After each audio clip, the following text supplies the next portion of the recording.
वाणी number 244 से 245 में बताया है कि रावण एक समय में 100 जोटों का यानी 100 भैंसों का मांस खाता था। उसके घर पर नौजवान स्त्री मंदोदरी थी, फिर भी सीता की इच्छा रखता था, जो उसके विनाश का कारण बना। यानी गुरुदेव भगवान आप और हमें शिक्षा देना चाहते हैं कि आपने भूलकर भी शौपन में भी पर स्त्री और पर धन की ओर नजर नहीं रखनी है। जो राखूं त्यो ही रहूं हमरा के चारा, और खाने जाद खरीद हूं गुलाम तुम्हारा। हमने तो अपने गुरुदेव भगवान की रजा में राजी रहना है। भाई और बहनों, इस रावण की छोटी सी कथा से आप और हमें बहुत सारी शिक्षाएं मिल सकती है। हम अपने अभिमान को, अहंकार को चूर चूर कर सकते हैं कि आप और हमारी वर्तमान में ऊंट के मुंह में जीरे के बराबर भी औकात नहीं है। चाहे कोई यहां का प्रधानमंत्री क्यों ना हो, बड़े से बड़ा कोई धनपति क्यों ना हो, आप और हमारी वर्तमान में कोई औकात, कोई हैसियत नहीं है। ऐसे ऐसे महापुरुष, ऐसे ऐसे बली, ऐसे ऐसे दानवीर, ऐसे ऐसे ताकतवर इंसान होकर जा चुके हैं। रावण क्या कह रहे हैं गुरुदेव भगवान? रोजाना 100 जोटों का मांस खाता था, 100 जोटों का। यह रावण की खुराक थी। इसके अलावा सब्जी रोटी अलग है, छाछ दूध दही अलग है। 100 जोटों का मांस, और उस समय के जोटे भी कितने बड़े बड़े होंगे, हाथी से भी बड़े बड़े। तो सोचिए रावण कितना बलवान होगा। गुरुदेव ने बताया कि रावण की हाइट 150 फुट की हाइट थी, 150 फुट की। और शरीर फिर कितना हट्टा कट्टा होगा, जो रोजाना 100 जोटों का मांस खाता था। उस समय के जोटे वर्तमान के हाथी से भी बड़े बड़े। तो सोचिए वर्तमान में कोई 5 फुट का, कोई 6 फुट का, बड़े से बड़ा कोई 7 फुट का इंसान पता नहीं अपने आप को क्या मान बैठता है। थोड़ा बहुत किसी का शरीर ठीक ठाक होता है, जिम जाम करने लग जाता है, पहलवानी करने लग जाता है, पता नहीं अपने आप को भीम समझने लग जाता है। परमात्मा कहते हैं ये उदाहरण है अभिमान को तोड़ने के लिए, अहंकार को तोड़ने के लिए। आज 1 किलो खाना नहीं खा सकता इंसान एक टाइम में, और रावण एक समय 100 जोटों का मांस खाया करता था, 100 जोटों का। और आगे देखना भाई और बहनों, वाणी नंबर 244-245 में बताया है कि रावण एक समय में 100 जोटों का नर भैंसों का मांस खाता था। उसके घर पर नौजवान स्त्री मंदोदरी थी, फिर भी सीता की इच्छा रखता था, जो उसके विनाश का कारण बना। यदि हम भगत भाई बहन भी यदि पर स्त्री की तरफ कुदृष्टि रखेंगे, कुनजर रखेंगे, तो आप और हमारी भी यही दुर्गति होगी जो रावण की हुई। अरे रावण भी तो परमात्मा की आत्मा थी, और गुरुदेव ने एक सत्संग में बताया कि रावण की आत्मा भी कभी कबीर परमात्मा सतगुरु रामपाल जी भगवान की शरण में रह चुकी थी, लेकिन भक्ति मार्ग पर टिका नहीं। और देखो फिर काल ने उसी परमात्मा के विरुद्ध रावण को खड़ा कर दिया। परमात्मा के विरुद्ध खड़ा करने का मतलब है सत्य के विरुद्ध अहंकार से भरकर रावण को खड़ा कर दिया। और रामचंद्र रूप बनाकर रामचंद्र जी की पुकार पर इस कबीर परमेश्वर सतगुरु रामपाल जी भगवान ने फिर उस रावण का नाभि में तीर मारकर वध करना पड़ा। रावण का भाई कुंभकर्ण, पुत्र मेघनाथ आदि आदि अनेकों जोटों का मांस खाते थे। रावण ने 33 करोड़ देवताओं को अपनी कैद में बांधकर डाल रखा था। कितना सिद्धि युक्त था, कितना बलवान था। वाणी नंबर 246 से 256 तक रावण राजा की सेना का वर्णन है। अब रावण की सेना का वर्णन है, रावण के नौकरों का, चाकरों का वर्णन। वाणी नंबर 246 से 256 तक रावण राजा की सेना का वर्णन है। वाणी नंबर 25 में रावण के अंग रक्षकों की संख्या बताई है। अंग रक्षक, बॉडीगार्ड 100 करोड़, 100 करोड़ मतलब 1 अरब। 100 करोड़ सेना तो रावण की गद्दी तथा घर के चारों ओर रखवाली करती थी। अब सोचिए भाई और बहनों, वर्तमान का कोई प्रधानमंत्री है, कोई राष्ट्रपति है, Z+ सिक्योरिटी लेके घूमता है, जिसमें 10-15 उसके बॉडीगार्ड होते हैं, 100 मान लो ज्यादा से ज्यादा, और पता नहीं क्या समझता है अपने आप को। रावण 100 करोड़ उसके बॉडीगार्ड थे, 100 करोड़। अब सोचो बाकी सेना कितनी होगी उसके पास में। जिस व्यक्ति के राजघराने के चारों तरफ और जिसकी सिंहासन यानी उसकी जो गद्दी थी जहां वो बैठा करता था, सिंहासन लगाया करता था, सिंहासन और राजघराने यानी उसके महल के चारों तरफ सिक्योरिटी के लिए 100 करोड़ सैनिक थे, 100 करोड़। तो आज के इंसान की क्या औकात है उसकी तुलना में। और आगे देखना भाई और बहनों, आगे देखना, अगर वास्तव में कोई भक्ति बीज होगा, परमात्मा की विशेष अधिकारी आत्मा होगी, वो इन उदाहरणों को देखकर कभी शौपन में भी घमंड नहीं करेगा, ना अपने धन का, ना अपने शरीर का, ना अपने बेटा बेटी का, और ना अपनी पद पोस्ट का। पारक के अंक की वाणी नंबर 258 से 259। गरीब जो जन 4 आकाश में, जहां रावण की सेज, ता रानी नो जो बनी हरदम रहे उमेज। गरीब 1 मण कंदरप, रज बीरज ढलकंत, नो जोबनी से जब रावण भोग करंत। ये दोनों लाइनें कितनी गहरी हैं। सबसे पहले परमात्मा ऊपर वाली लाइन का सरलार्थ कर रहे हैं। गरीब योजन 4 आकाश में, जहां रावण की सेज। सरलार्थ, लंका के राजा रावण के महल की सबसे ऊपर की मंजिल 4 योजन थी।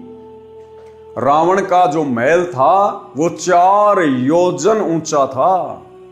और गुरुदेव ने बताया 1 योजन में 12 किलोमीटर होते हैं, तो 12 चौका 48, 48 किलोमीटर ऊंचा रावण का महल था। भाई जिसकी 150 फुट की हाइट है तो भला उसका 48 किलोमीटर क्यों नहीं होगा। और भाई उस समय तो सब कुछ सिद्धियों से काम होता था। जैसे आजकल बुर्ज खलीफा बना दी लोगों ने दुबई में, 800-900 मीटर ऊंची बिल्डिंग है कि दुनिया की सबसे ऊंची बिल्डिंग, और उसमें जाते कैसे हैं, लिफ्ट लगा के। ऐसे ही रावण अपनी 48 किलोमीटर ऊंची बिल्डिंग में सिद्धि शक्ति से उड़ के जाया करता था, उड़ के जाया करते थे। तो बताओ भाई और बहनों, वर्तमान के इंजीनियर तो कहीं भी नहीं टिकते। ऐसे ऐसे इंजीनियर हो चुके हैं इस धरती के ऊपर। आज 1 किलोमीटर ऊंची बिल्डिंग बना दी, बुर्ज खलीफा। पता नहीं अपने आप को इंसान क्या समझने लग रहा, हमने क्या बना लिया। रावण जैसे 48 किलोमीटर ऊंचे महल बना के चले गए, आज उनका नामो निशान भी नहीं है। तो क्या औकात है आज के इंसान की, किस बात पे घमंड करेगा आज का इंसान है। लंका के राजा रावण के महल की सबसे ऊपर की मंजिल 4 योजन, 1 योजन 12 किलोमीटर का होता है, इतनी ऊंची थी।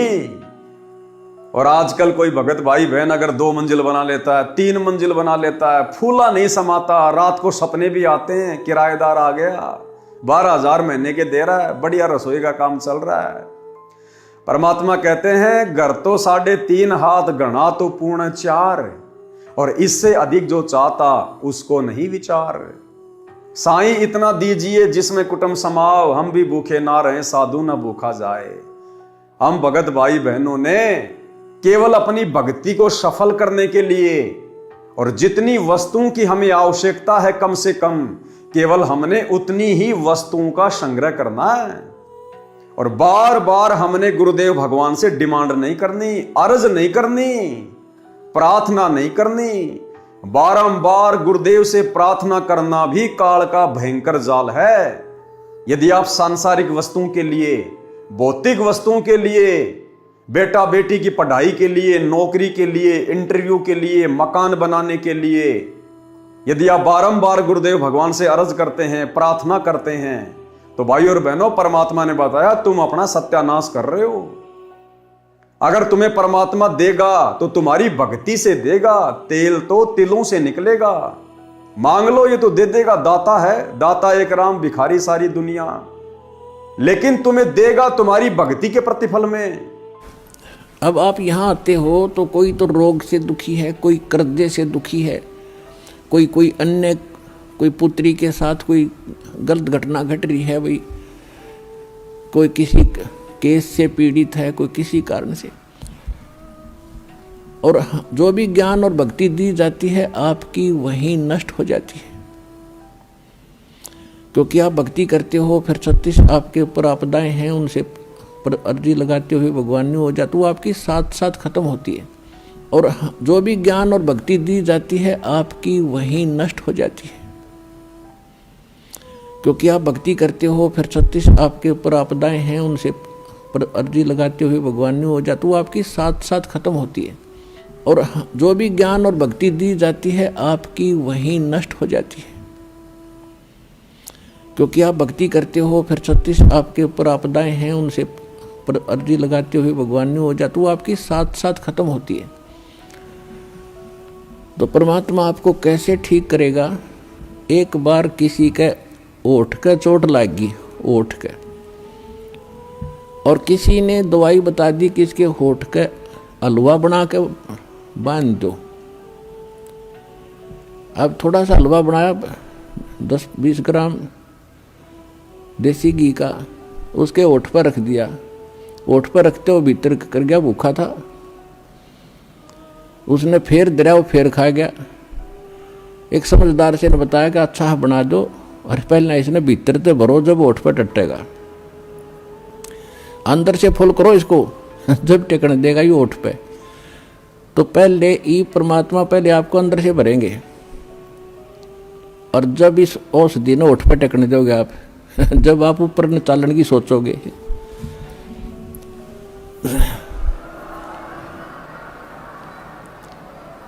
अर्थात आपकी यहाँ की जो रिक्वायरमेंट है, दाता आपके दुख हैं पहले इन्हें ठीक करेगा, और ठीक होके फिर आप गफलत कर जाते हो। इतना भी मालिक को मालूम है, आप चाहे मानो या ना मानो। अब कई भक्त कहते हैं जी कति और तो सारा ठीक हो गया, थोड़ा सा कोई बताते हैं ऐसा दुख रह गया, वहाँ यो तो रखना पड़ेगा भगवान ने, यो तो जान कर रख रखा ना, तुम फिर अंडी पाक जाओगे। तो परमात्मा कहते हैं कि सुख के माथे पत्थर पड़ो, जिसते नाम हृदय ते जावे, और बलिहारी उस दुख के जो पल पल नाम उठावे। तो परमात्मा कहते इसे सुख का आग लगे जिस तो भगवान की भूल पड़े। और बुद्धिमान व्यक्ति, समझदार व्यक्ति, भक्त ने ये मांगना चाहिए, परमात्मा ऐसा दुख दिए रखना आपकी याद बनी रहे, ऐसा सुख ना देना जिससे आपसे दूर हो जाए, भाड़ में जाए ऐसा दुख सुख। तो पुण्यात्माओं, ये परमात्मा थोड़ा बहुत जो रखे है ये अनिवार्य ही होगा हमारे लिए, ये सोचकर आप अब ब्लाइंड फेथ करो इस मार्ग पे। तो भाई हमने ये भक्ति यहीं पे खर्च नहीं करनी, ये भक्ति तो हमने सतलोक जाने के लिए संग्रह करनी है। और इस दाता से मांगना क्या? अरे जो सब कुछ जानता है, जो अंतर्यामी है, जो तीनों लोकों में प्रवेश करके सबका पालन पोषण कर रहा है, ऐसे समर्थ सांवरिया सेठ से मांगा थोड़ी जाता है। अरे मांगा तो उससे जाता है जिसको पता नहीं होता। हमारे गुरुदेव को तो बताने की जरूरत नहीं है, ये तो घट घट के वासी हैं, कण कण के वासी हैं। अगर हम इनकी सतभक्ति कर रहे हैं, इनकी शरण में हैं, मर्यादा में हैं, समय से पहले परमात्मा आवश्यक वस्तु आप और हमारे सामने खड़ी कर देगा। फिर भला ऐसे समर्थ सतगुरुदेव भगवान से मांगने की क्या जरूरत? और मांगने के लिए परमात्मा ने क्या बताया कि भैया मांगना है तो भक्ति मांगो, भक्ति मर्यादा मांगो। मांगना भी गुरुदेव ने सिखाया आदरणीय धर्मदास जी के एक शब्द के माध्यम से। भक्ति दान गुरु दीजियो देवन के देवा हो, भक्ति दान गुरु दीजियो देवन के देवा हो। जन्म पाया भूलूं नहीं करहूं पद सेवा हो, जन्म पाया भूलूं नहीं करहूं पद सेवा हो। तीर्थ व्रत मैं नहीं करूं ना मंदिर पूजा हो, तीर्थ व्रत मैं नहीं करूं ना देवल पूजा हो। मनसा वाचा कर मना मोहे और न दूजा हो। मनसा वाचा कर मना मोहे और न दूजा हो। भक्ति दान गुरु दीजियो देवन के देवा हो। भक्ति दान गुरु दीजियो देवन के देवा हो। जन्म पाया भूलो नहीं करहूं पद सेवा हो। सुख संपत्ति परिवार धन और सुंदर नारी हो। सुख संपत्ति परिवार धन और सुंदर नारी हो। सुपने में इच्छा नहीं करूं गुरुआण तुम्हारी हो। सपने में इच्छा नहीं करूं गुरुआण तुम्हारी हो।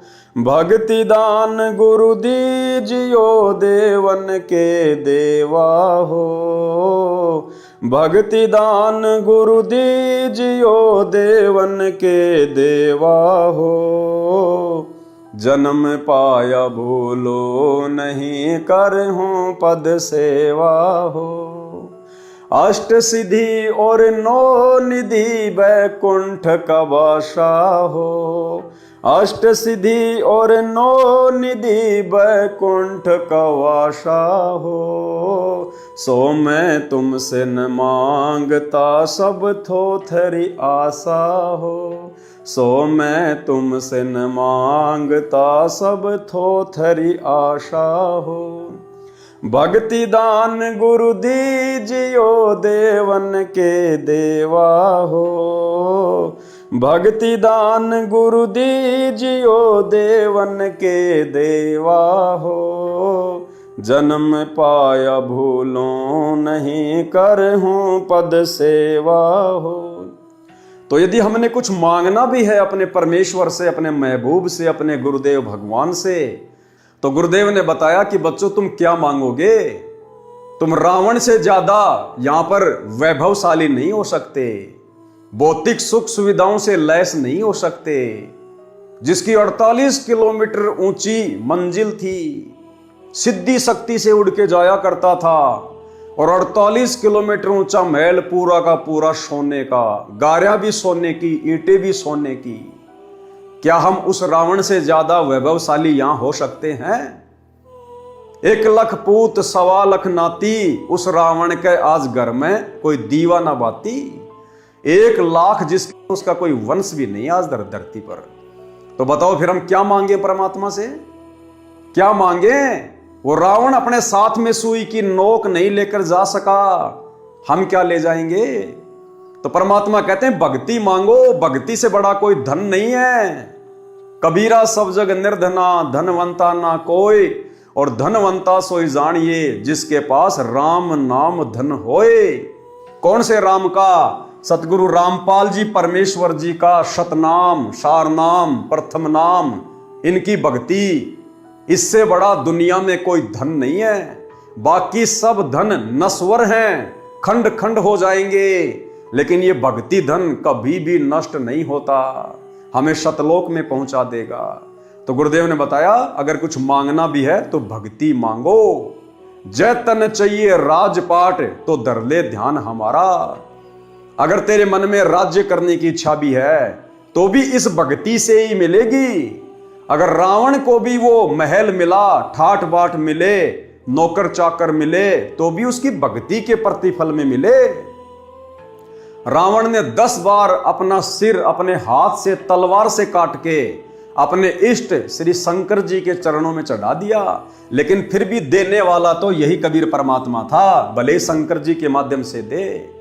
अष्ट सिद्धि 9 निधि का दाता यही है, 24 सिद्धियों का स्वामी यही है। ये देवी देवता ब्रह्मा विष्णु महेश भी इसी समर्थ सेठ सतगुरु रामपाल जी भगवान से मांगते हैं। 33 कोटि अधारा ध्यावे शेष 88, उतरे भवजल पारा कटहे यम की फांसी। ये 33 करोड़ देवी देवता और 88,000 ऋषि महात्मा भी अपनी भक्ति का आधार इसी पूर्ण परमात्मा कबीर परमेश्वर सतगुरु रामपाल जी भगवान को ही मानते हैं, भले उन्हें भक्ति का वास्तविक ज्ञान नहीं है। जिस प्रकार इंसान चाहे किसको भी पूजता है, किसी भी देवी देवता की पूजा करता है, लेकिन जब उसके ऊपर विशेष आपत्ति आती है तो उसकी आत्मा से एक ही पुकार निकलती है, हे परमात्मा, हे मालिक, हे परमेश्वर। इसी प्रकार ये देवी देवता चाहे जो भक्ति कर रहे हैं, लेकिन उनकी भक्ति का आधार वो परमात्मा ही है, क्योंकि सर्व का पालन पोषण यही एकमात्र परमात्मा तीनों लोकों में प्रवेश करके करता है। तो हम भगत भाई बहनों ने ये रावण जैसे जन्म बहुत भोग लिए। इस नकली नश्वर 21 ब्रह्मांड के झूठे सुख हमने बहुत बार भोग लिए। अनेकों बार हमने बड़े बड़े बलशाली पहलवानों के जन्म ले लिए। अनेकों बार हम बड़े बड़े बिजनेसमैन रह चुके हैं, बड़े बड़े खिलाड़ी रह चुके हैं। हमने सर्व जीवन भोग लिए। परमात्मा कहते हैं कोटि जन्म तू राजा की न्या। करोड़ों बार तो सतलोक से आने के बाद हम यहां पर पृथ्वी पर सर्व संपन्न राजाओं के जीवन भोग चुके हैं। कोटि जन्म तू राजा की न्या, मिटी न मन की आशा, और भिक्षुक होकर दर दर घूम लिया, मिल्या न निर्गुण राशा। हमारी कहीं भी संतुष्टि नहीं हुई। इस आत्मा की अभी तक कभी भी तृप्ति नहीं हुई। इस आत्मा की संतुष्टि, इसकी तृप्ति होगी गुरुदेव की भक्ति से, क्योंकि ये भक्ति आत्मा की खुराक है, जो वर्तमान में बड़े सौभाग्य से आप और हमें पूज्य गुरुदेव जी के द्वारा मिल चुकी है। इसलिए अब हमने दुनिया के वैभव को देखकर, सर्व संपन्न लोगों के सर्व सुखों को देखकर अपने मन में किसी भी प्रकार की इच्छा जाहिर नहीं करनी है। परमात्मा यही समझाना चाहते हैं कि अगर तू सफल हो गया ये भक्ति करके, तो यहां के राजा महाराजाओं के सुख तो छोड़ दो। जब तुम सतलोक में चले जाओगे तो परमात्मा कहते हैं चार मुक्ति जहां चंपी करती माया होरी दासी, दास गरीब अभय पद परसै वो मिले राम अविनाशी। सतलोक में जाने के बाद या ब्रह्मा विष्णु महेश के पास जो चार मुक्ति हैं, काम अर्थ धर्म मोक्ष, कहते हैं ये तो तुम्हारे वहां पैरों की चंपी करेंगी, मालिश करेंगी, इनकी तरफ तो तुम देखोगे भी नहीं। सतलोक में इतने सुख हैं, इतना सर्व संपन्न लोक है वो।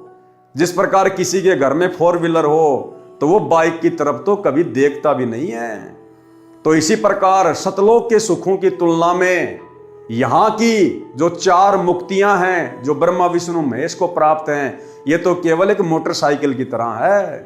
तो भाइयों और बहनों, हमने नीची गर्दन करके दुनिया को ना देखकर, गुरु के ज्ञान को आधार बनाकर और मृत मानकर अपने आप को, ये जीवन, ये शरीर, ये सोच अपने गुरुजी को समर्पित कर देनी है कि गुरुजी मैं स्वयं को आपको समर्पित करता हूं। मेरा जीवन आपके कदमों में है। हे परमेश्वर, आपका कुत्ता हूं, मेरी डोर अपने हाथ में रखना। कुत्ता हूं गुरुदेव का, पवन दास का नाम, और गले प्रेम की जेवड़ी, जहां खींचो तहां जाऊं।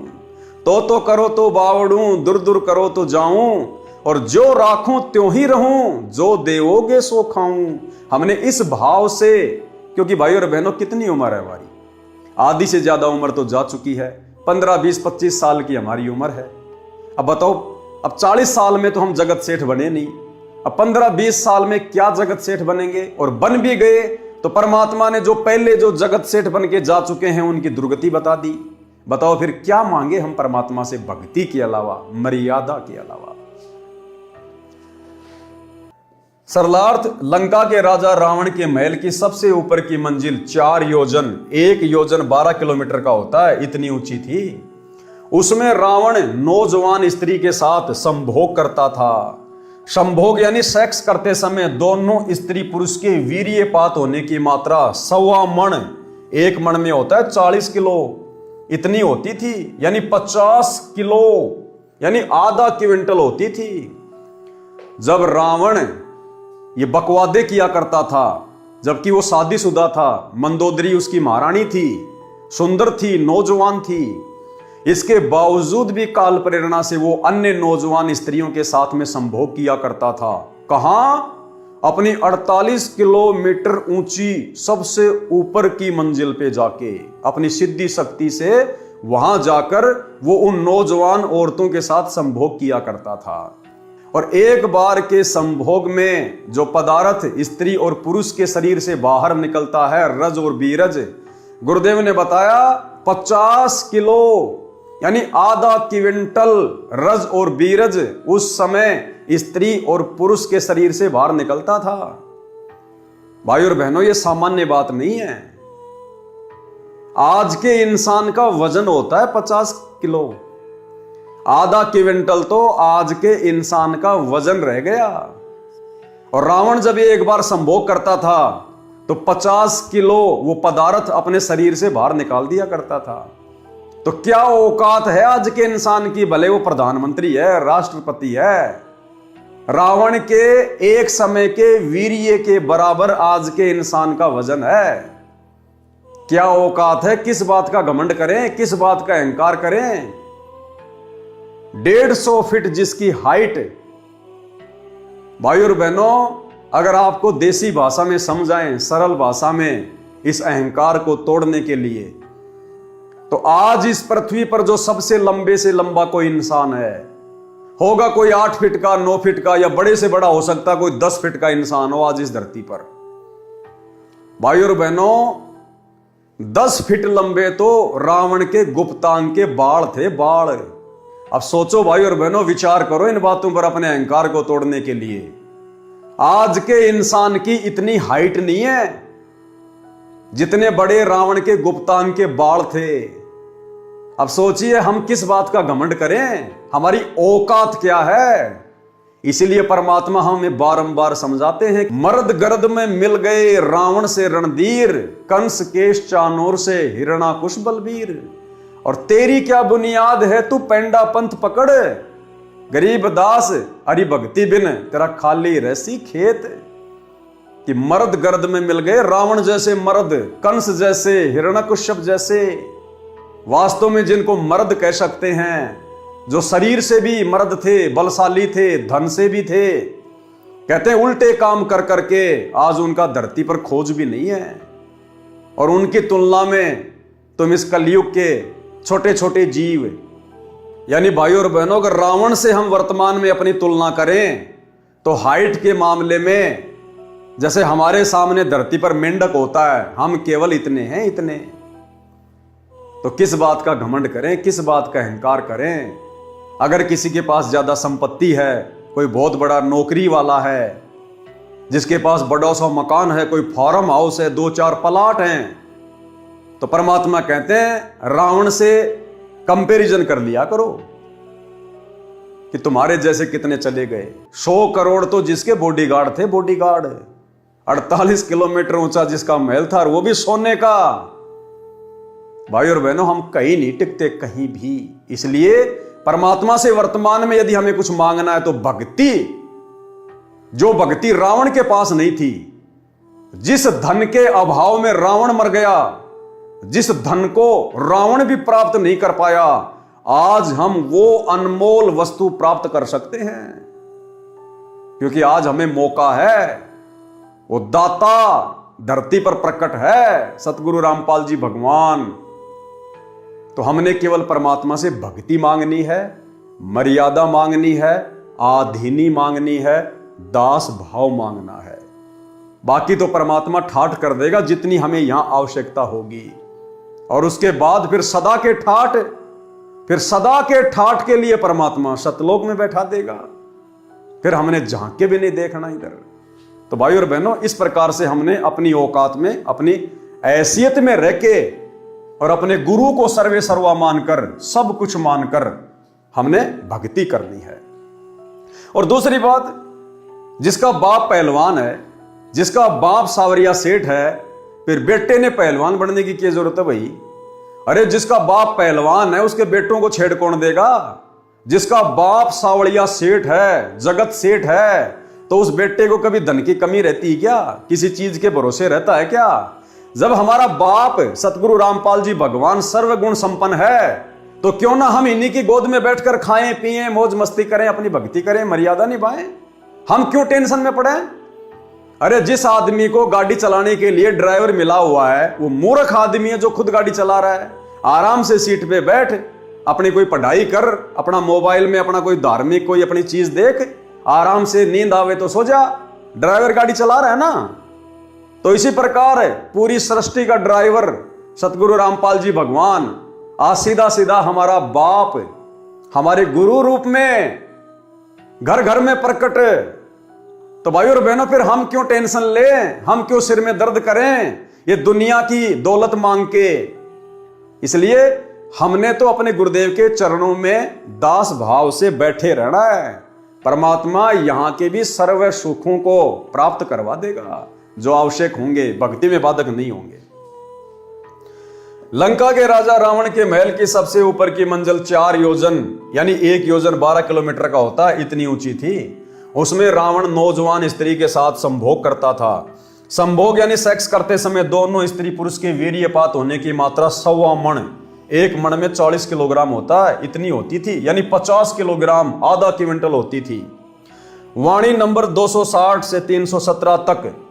और भाई और बहनों, परमात्मा ने फिर एक सत्संग में बताया कि जो कुंभकर्ण था, कुंभकर्ण रावण का भाई, वो तो रावण से भी कई गुना ऊंची हाइट का था, कई गुना ऊंची हाइट का।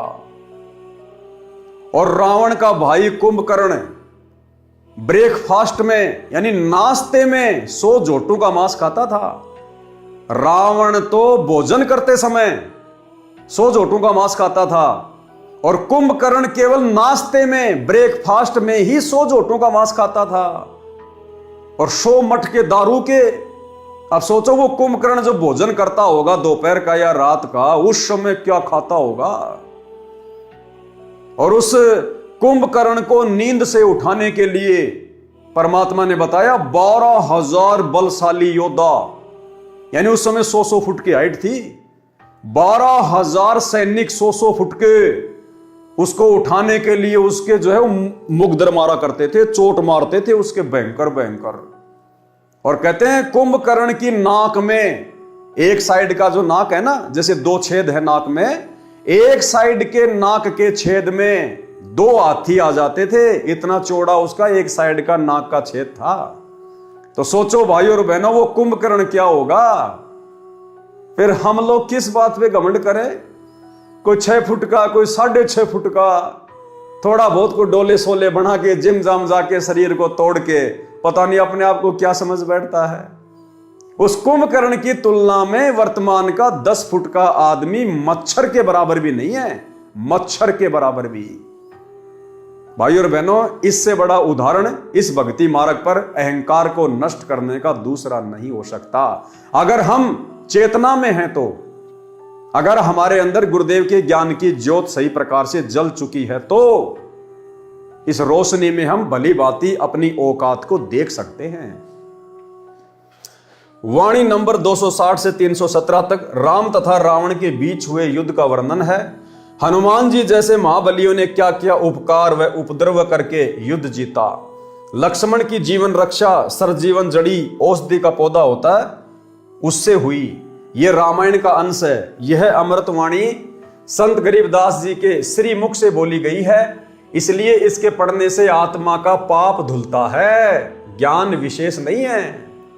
परमात्मा कहते हैं भले ज्ञान विशेष ना हो, ये बातें तुमने सुन रखी हैं राम की, रावण की, लेकिन ये वाणियां महापुरुष के मुख कमल से उच्चारित हैं। गरीबदास जी के रूप में खुद हमारे पूज्य गुरुदेव भगवान थे, इनके मुख कमल से उच्चारित वाणियां हैं। और सोने पे सुहागा वर्तमान में गुरुदेव ने अपने कर कमल से लिख के दे दी हमें पवित्र मुक्ति बोध में, तो हमारे लिए तो सोने पे सुहागा। इनको पढ़ने मात्र से हम कितने पुण्य के भागी बनेंगे, आत्मा से कितना मैल कटेगा।